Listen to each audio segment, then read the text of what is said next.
Hello guys! Dito na tayo sa Admiralty. So, no, yung hahanapin natin is yung exit. Exit tayo. Punta tayo ng exit D papuntang Consulate. Dito sa Hong Kong guys, hindi ka maliligaw kasi may mga arrow naman, may instruction. So, kailangan mo lang sundan to.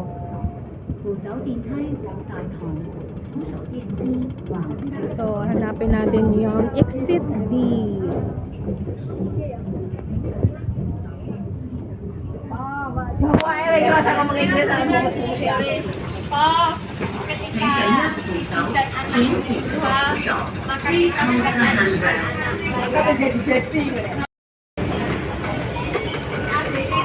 Ito na yung exit. So here is this one. Ito may ano siya, may instruction.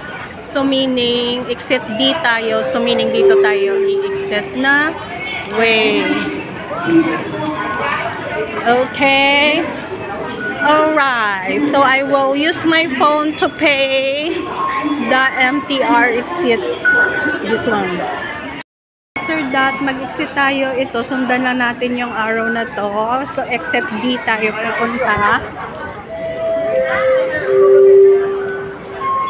Exit D. Maganda dito kasi hindi ka maliligaw. Marunong ka lang magbasa-basa ba. So, A, D. Oh, this one is D. United Center. So, D. Okay, yan. Consulate. So, yan. Punta natin yung Consulate. Okay. Exit D.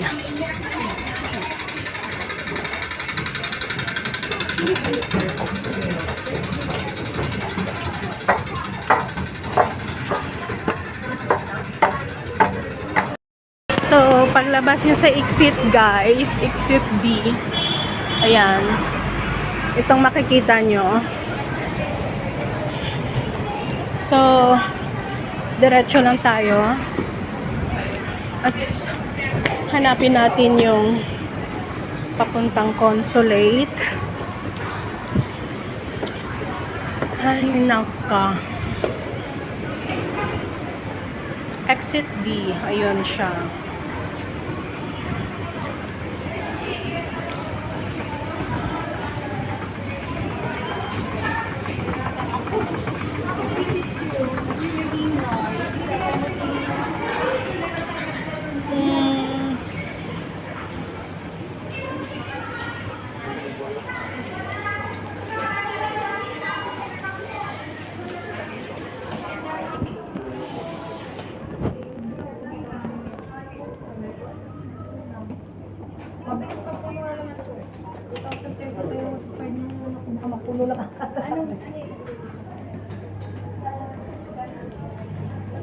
I think dito hanapin natin yung elevator papuntang Consulate.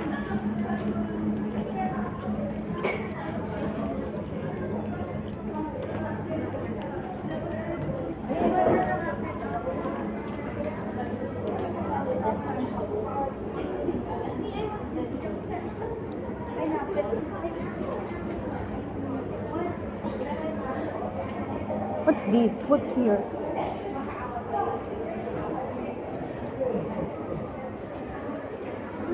Alabas na to eh.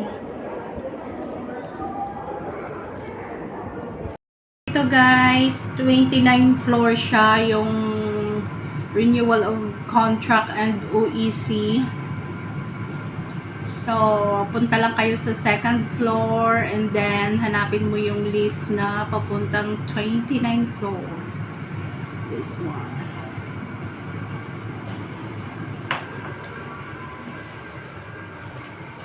It's almost Christmas. Dito na tayo. Okay, ito pala siya. Okay. Okay, papasok na ako sa loob, guys. Ito na. Ito na yung bagong visa. Migrants Worker Office, Hong Kong. Ito na.